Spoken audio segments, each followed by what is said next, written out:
Hi, I'm Debbie Hartner. I'm Elsie Johnson. And we are two sisters, Southern Cooking.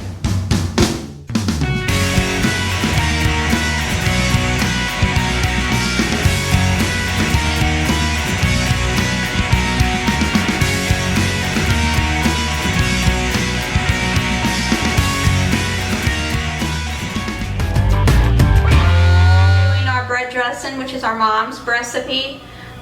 She was telling me yesterday when we were talking that this recipe was given to her by Grandma. Grandma used to make it. And then when Grandma quit making it, then she started making it. So that's kind of ironic because when Mom stopped making it, I started making it. So hopefully, and I know for a fact now that my daughter Sabrina is now making it because I gave her the recipe for this holiday since she couldn't come. Aww. So it's passing its way on down through the generations. So now we're looking at 4 generations of making this bread dressing. So that's a pretty cool fact. It's really, really good. So we have bread that we toasted up and cut up into cubes. We have eggs. We have butter. We have celery and onions chopped up. And we have a host of seasonings, and you are pretty good at what they are. What do we have? We have poultry seasoning, 1 teaspoon. We have 2 tablespoons of parsley and a tablespoon each of thyme and of sage. And the sage is fresh. The thyme is not because we ran out of time. Haha. And we also, you can't find it in the store because of the holidays, because everybody's baking right now. So. Right. Happy holidays, folks. So, all right, so we are going to put our bread in to our mixing bowl here. This is 2 loaves of bread. Typically, I make about 3 loaves of bread in my dressing, but this is a little smaller turkey that we have here. Plus,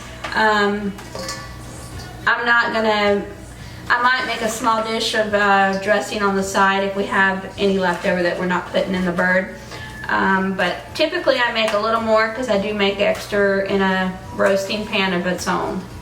So how did it turn out yesterday with the seasonings and everything? It was good. It really was. Yeah, it was with really the egg good. in it. Mm-hmm. So normally you don't put egg in most dressings or stuffings. It depends on. If you're stuffing the bird, you call it stuffing. If it's dressing, if it's being cooked by itself.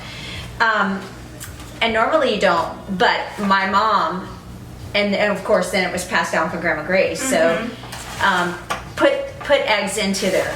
Now Mom said she used to put in how many eggs into hers? Oh my gosh, well she would do 5 loaves of bread, and she would put 12 to 18 eggs in depending on how the consistency was. Now, Mom did not dry out her bread either. She had the soft, fresh. She did the bread. More of a wet dressing. Right. And we like the drier dressing because it does, here I'll take that, because it does taste a little bit better. Okay. All right, let's start with our chicken broth first. I'm starting with 1 cup of chicken broth at first because I need to kind of soak this up so that it goes down a little and is more manageable. We may need a 2nd cup, but we'll see here in a minute. So what are you guys doing for your holidays?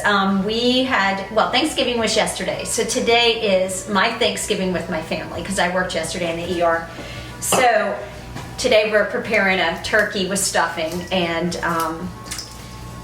I was wondering how your Thanksgiving turned out, what all dishes, how many, if you had family over or if you were doing it safely and staying at home and just not traveling a lot. And also desserts. How was your desserts? Okay. Did you want me to get more liquid or? We might need another cup of it. Okay, I'll go get it just in case. So right now I've incorporated 2 sticks of butter. I have another stick of butter softened that I'm going to put on the skin of the chicken and underneath the skin as well. But I'm going to do 2 sticks in here. Yeah, you might want to pour some in. Okay, is it still feeling a little dry? Yeah, on the bottom. Okay, how much do you want? Another cup will be sufficient for the moment. Okay.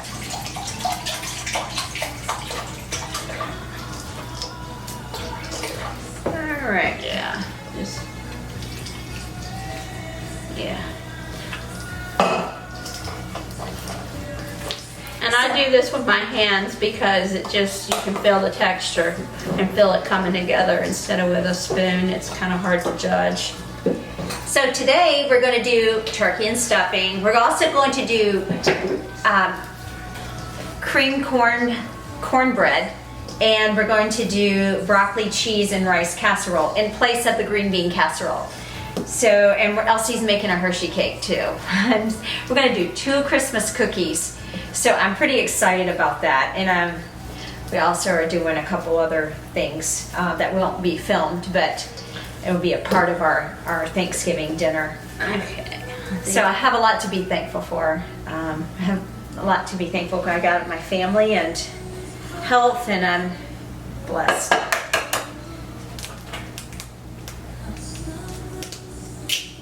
So how many eggs are we doing? I'm doing 6 for right now. Just to see. And we'll add in our celery and onions. This is actually so much easier doing it with someone helping you because you got nasty hands with Yeah. all the gook. If you don't like getting your hands all yucky and whatnot, you can put gloves on. You can do the little plastic gloves, or you can start with a spoon. I like doing it with my hands because I can feel if it's coming together easier. And not only that, you need to know if you need to add more liquid or not. Right, because- and you definitely don't right now. That was enough for sure.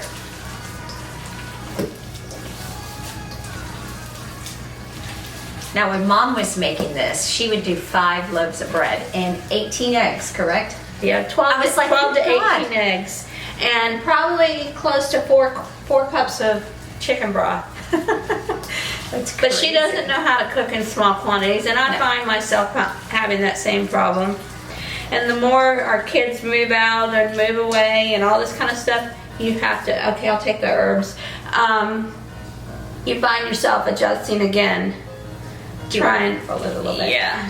Find yourself trying to figure out how to cook smaller portions and whatnot, especially when for 20 something years you're cooking bigger portions because you have a full family at home. Right? It is harder. Now we need salt and pepper. Okay. So how much? 1 teaspoon each? Yeah, I would say 1 teaspoon of salt, 1 teaspoon of pepper. Okay. Normally you probably wouldn't put equal parts of pepper, but because this is a dressing, I just always feel that pepper gives a lot better flavor if you have a little more pepper. Alright, and this will be it. Once we get this mixed together, then your dressing is done. But we still have to salt and pepper the bird, though, when we get ready to. And butter it. Yes. Okay. Alright, we are ready to go. All right. I love the fact that the turkeys now come with these little devices that pop up when it reaches 165 of internal temperature. Way you know it's done. There's no Right. guessing game on it. It Right. says, But I'm done. Whether you have one or not, I still take a meat thermometer and check it. And basically when you do that, you go in, and this area is right in here. You go straight down into the stuffing because you want to make sure your stuffing's done, and it needs to be at 165 as well. Right. And if your stuffing's done, then everything else around it will be done. But Also remember, if your bird is still frozen, and to some degree, you're going to have to double your cooking time by 50%. So if your turkey says it's 3 hours to bake, you need to count on at least 5.5 to 6 hours, because if it's still frozen, it's going to take longer for it to thaw and then bake. So actually, we're going to do this at 400 in Elsie's roaster.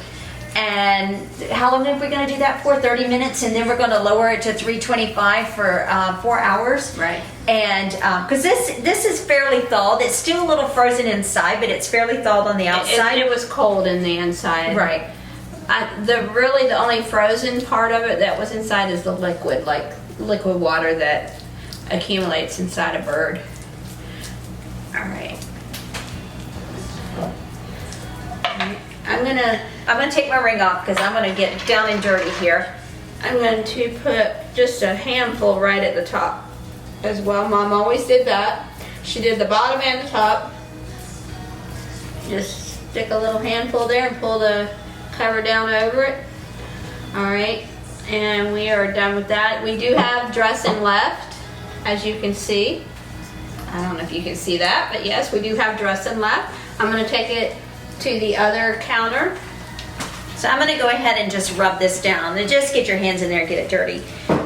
Because we need to baste this because we want a nice, good, crisp skin on this turkey. Okay, we need a little bit.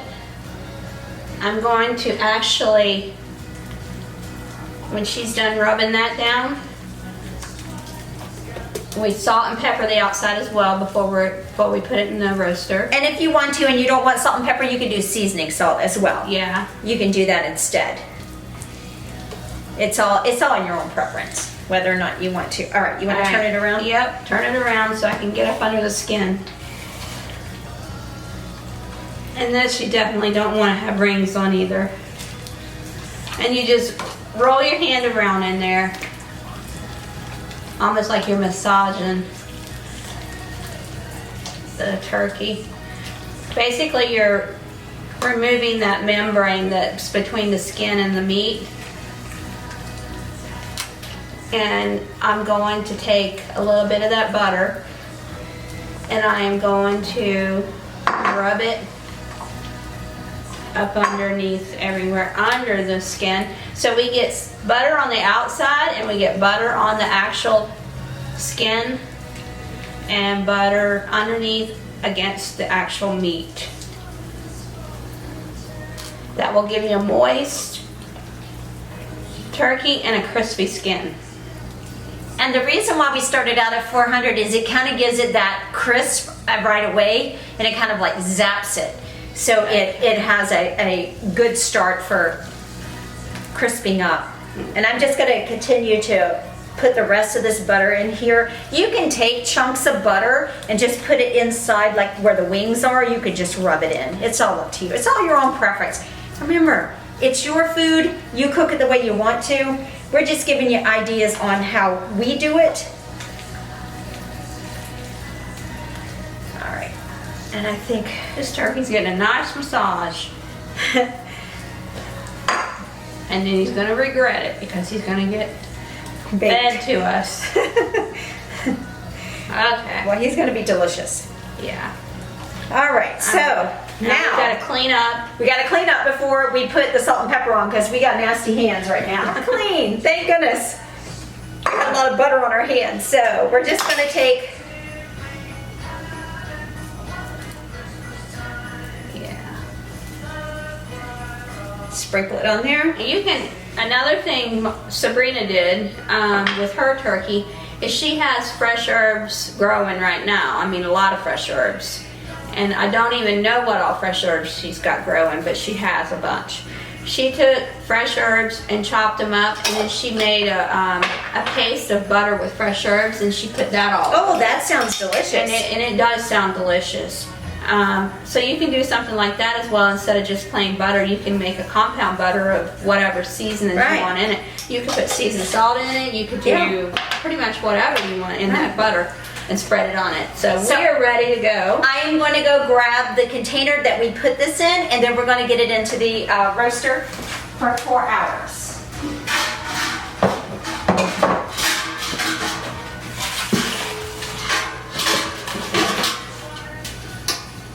Okay.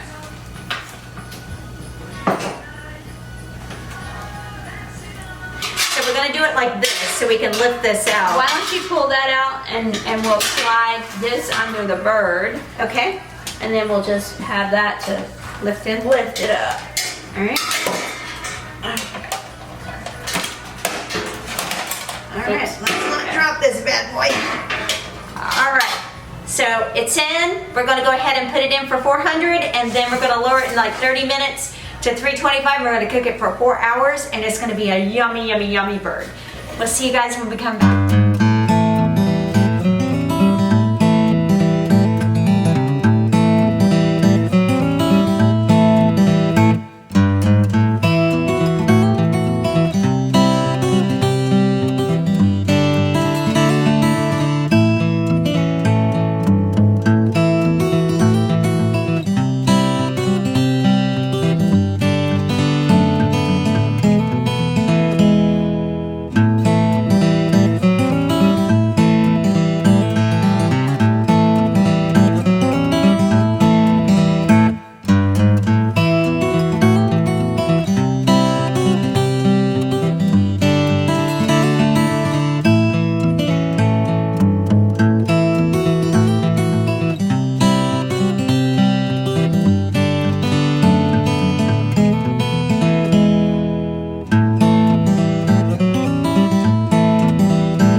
Elsie. And I'm Debbie.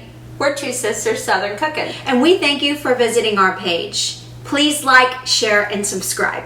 Thank you.